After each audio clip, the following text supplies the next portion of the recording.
അത് എല്ലാവരും പോലെ തന്നെ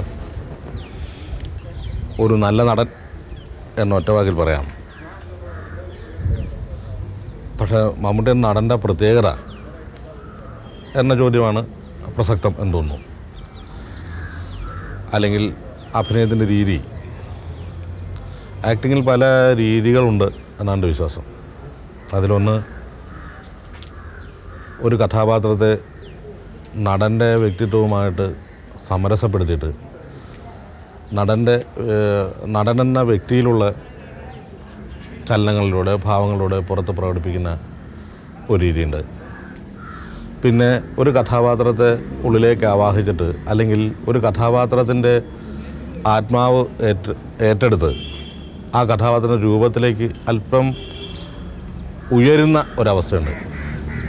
മമ്മൂട്ടിയുടെ രീതി ഈ കഥാപാത്രത്തിൻ്റെ ആത്മാവിലേക്ക് പ്രവേശിച്ചിട്ട് ആ കഥാപാത്രത്തിലേക്ക് ഉയരുന്ന ഒരു രീതിയാണ് എന്ന് തോന്നിയിട്ടുണ്ട്.